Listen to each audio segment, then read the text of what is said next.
savagely fast, but it's so smooth with how it delivers its power.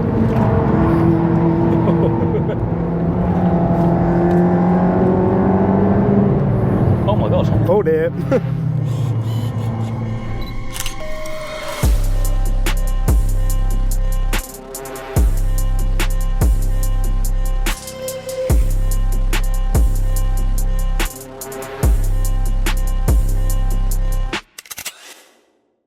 This video has been sponsored by OBDeleven, a vital part of this car. I'm currently sat in my Golf R.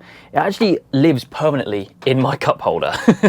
Tiny little device. We'll get it out of the box now. But you probably heard me speak about this device before. Tiny little thing, super portable, and it's basically the mastermind for anything diagnostics or coding related. I've gone ahead and plugged the OBDeleven fairly obviously into the OBD port, which on my Mark 7 Golf R is just by my right knee. Here we can see I've actually used this on a few of the other cars in the fleet, both past and present, but of course we're in the Golf R, so we will connect to that. So what we're going to do first of all is do a scan. Now this is going to basically scan through all the modules on the car to detect any faults, and then at the end of that we'll basically get a list of all the faults on the car, and then we'll be able to read into those, see what they are, and then clear them. On this car, it does actually bring up quite a few faults. Like I said, I use this thing a lot if I'm going on a road trip or if I'm on track, even if I'm on track with other cars like we are today. Voila, 38 faults found. We can click onto that and we can see basically where all the faults lie, in what different module. For example, multimedia, there is a few because it's actually disconnected on this car because I have no speakers, it doesn't work. We also have 15 faults with the airbags. Again, that's fairly obvious because most of the airbags have been taken out of the car for obvious reasons with the cage. So we can see basically everything that I'm portraying here is expected. Back here though on the home screen we can swipe up to clear it. It's going to clear all the faults, even though you know all the airbag lights are all going to come back on fairly obviously with this because they are disconnected, but just for demonstrational purposes these lights are normal.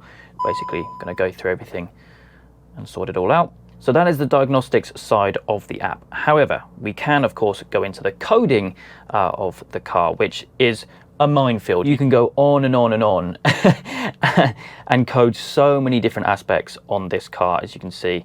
Of course, it does vary with models of cars as well. But a few examples: video in motion, that wouldn't work, as I've already mentioned. Auto lock, the sound actor, so the fake sound in the car, you can turn that off. Lap timer, a needle sweep when you turn the car on. Now, one thing that is interesting, my car actually has the pace car indicators on the car. That was the only modification that was on the car when I bought it. You see current value on. I don't actually like that, so I want to change it back to the normal indicators. So we can do this, and there we are. That is done. Literally, that took about 5 seconds. But yeah, that is basically the OBDeleven. I'm sure you've heard me speak about it before, but it is a vital component to bring with me when I'm driving this car, whether I said on track or on a road trip. You can find all the details down in the description, and also you can get yourself a nice little discount by following the information both in the description and on screen now. But a big thank you to OBDeleven for sponsoring, and with that, let's get back on track with not this car, but a pretty cool one. Hey guys, it's Luke here and welcome back to another video. Welcome to Donnington Park today, and I'm joined with this, a very familiar car to the channel. This is Ed's Mark 8 GTI Clubsport. Has been on the channel before when it was running a previous set of modifications at I think around stage 2, 450 horsepower. It's now got a hybrid turbo. It's now a fully fledged stage 3 car running 520 horsepower. So this could possibly be one of the most powerful and quickest ones we have here in the UK. As I mentioned, we are here today at Donington. For those of you who didn't see the last video, as I said, this belongs to a chap called Ed. He's a good friend of mine. He also runs Sprogley Motorsport. So most of the parts on here they have supplied and fitted themselves, and you can find the details to Sprogley down in the description down below. But in usual fashion, we'll introduce you to Ed. He can run us through basically what he's done to it since the last video, which I think was about a year ago, before we go out for a session here at Donnington Park. Okay, we're joined back with Ed. Good to have you back on, man. Yeah, good to see this thing again. But yeah, as we mentioned, we're at Donington today. Yep. Probably the best place to really make the most of this thing. A bit better than a wet road, that's for sure, yeah. In the middle of winter. But yeah, it's running some decent power now, 520 brake. 520 brake. We've got the addition of a turbo now, since the last time it was on the channel. So this is the Litco L508 hybrid turbo, which is obviously a hybrid version of the stock Continental turbo.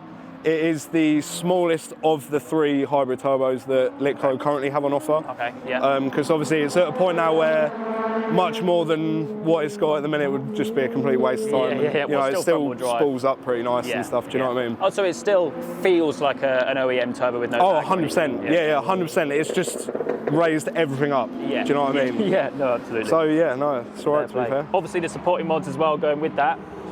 Yeah, so we'll just run through quick. We've got the forge intake and airbox, the turbos we mentioned. We've got an AirTech Motorsport intercooler, Bartec oil cooler kit. That's from Custom Bag Parts. We've got the Miltech HJS catted down pipe, which is the road legal version. We've now also got the Scorpion catback, which is new from before. So it's actually quieter than it was before. More track friendly though, because it was like on the limit before with how it was. And it's quite a low day today, 98 on the fly, isn't it? So. Yes, yeah. But as you'll hear later on, it's not very loud anymore. The other new addition at the front is the AirTech auxiliary radiator, just to help with coolant temperatures a little bit. Between the oil cooler and the AirTech little radiator, the temperatures are absolutely spot on. 120 oil and about 80, 85 on the coolant, which is really good. Which is on it as well. Yeah. Keeps it nice and happy. Yeah, but yeah, as we mentioned before, I mean, this was last on the channel at stage 2, which was about 450 brake. Yes. So it's a big old jump. It is.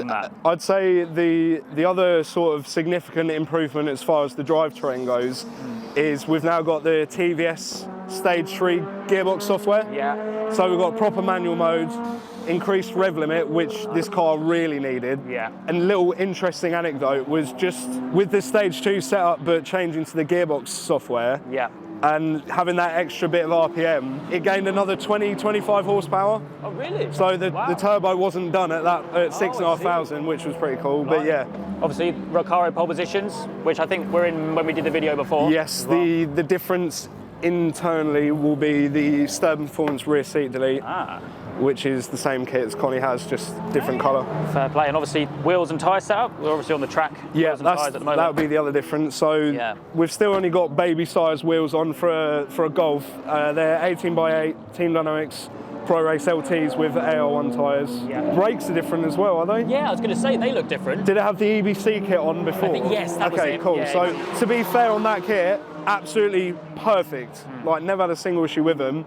But in the name of trying out different bits, you know, so we have a better sort of experience of our own with parts that we sell. A lot of Volkswagen Audi Group people will recognise the Brembo calipers, which is the Aston Martin 4-pot Brembo, but with the AP 362mm two-piece disc. We've got the EBC SR11 pads on now. I had RPXs before, which were really good. These are just a little step up from that.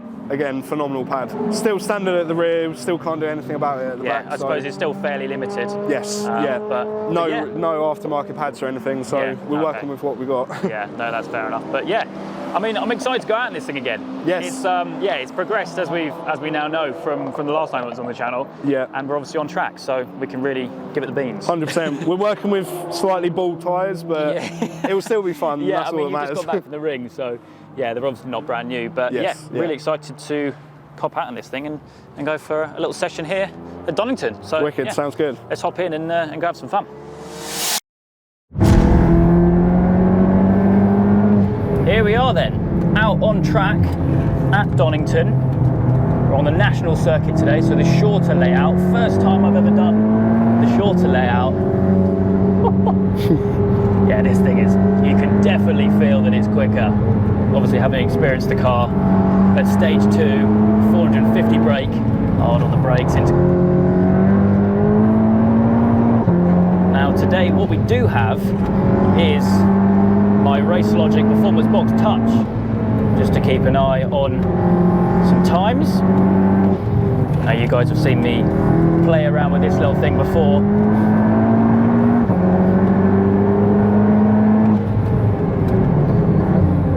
a ton of stuff. Obviously, lap timing, you can see acceleration, deceleration, if you want to time any 0 to 60s, anything like that.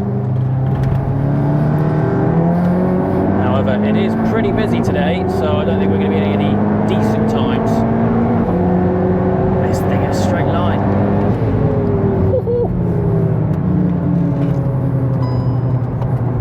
Don't worry about the beeping. Mark 8 golf stuff. Race car. Through into Craner curves. It's so smooth. Gearbox software is mental now, isn't it? So good. Yeah. One of the best things about it now. Yeah.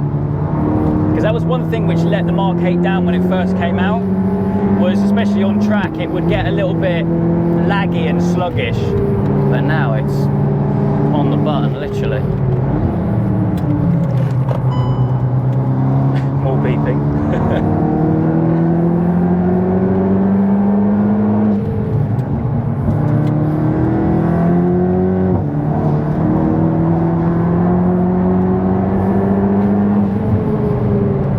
Oh my god. Oh dear.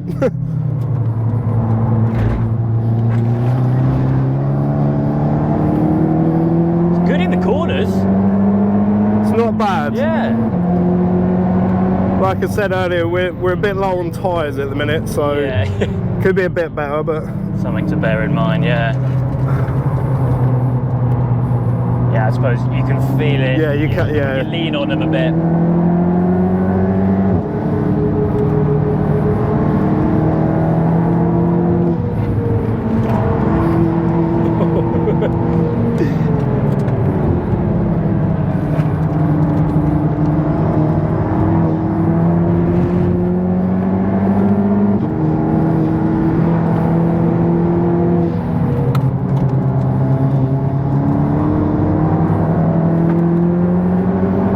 Which is surprising though, is it doesn't feel like it's too much powerful. No, it managed the power so well, so well. This is why I have 500 brake, because as you can see, we're not struggling at all as far as power goes. Do you know what I mean? No, absolutely. The slight lack of grip that we have at the front, that's not down to the power. It's more down to, like I said, the slightly expired tyres. Do you know what I mean?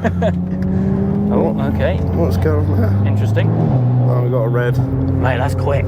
Not bad. Proper. Not too bad. The line at 128. Well, that's thanks to the stoppage there, but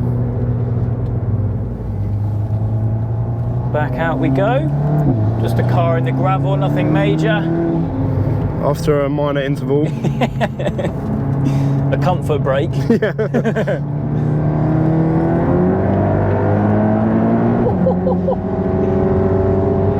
It is savagely fast, but it's so smooth with how it delivers its power. You almost don't realise how fast you're going.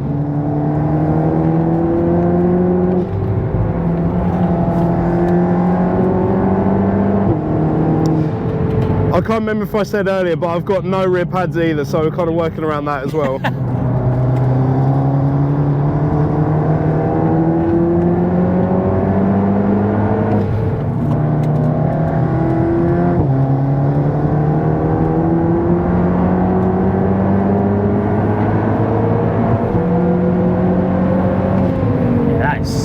Fast down the straights. Does it feel quick from the passenger seat? It's weird because it's rapid, but where it's so smooth, you don't realise how fast you're going. Yeah. You know what I mean?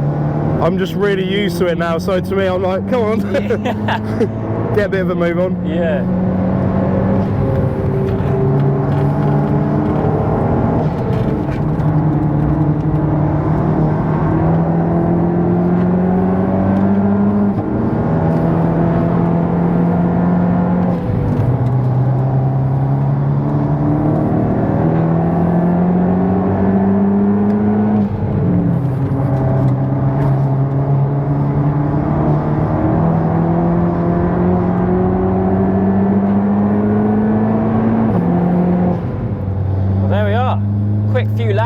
Here at Donington. Thank you so much, man. No problem at all. I suppose on track we don't have all the bumps of the road. You kind of lose the speed, really, don't you? Yeah. But yeah, no, thank you for coming out. I'm no conscious problem of at your all. rear pads. So sorry, it wasn't the most like blazing lap in the world. No, but mate, no, it's a 124, but we've got a lot of traffic. But yeah, no, mate, it's absolutely rapid. Cool to see how it's kind of progressed, really, from stage 2 to stage 3 now. Yeah, for sure. It's nice to also show it doing its thing a little bit better on a racetrack compared to the road as well. But yeah, I mean, if you guys want to learn more about the build and also more about Sprogley Motorsport, then I will leave both links down in the description down below. But yeah, hope you guys have enjoyed. That is it for me today. If you have enjoyed it, please do make sure you leave a like and make sure you subscribe for all the adventures still to come.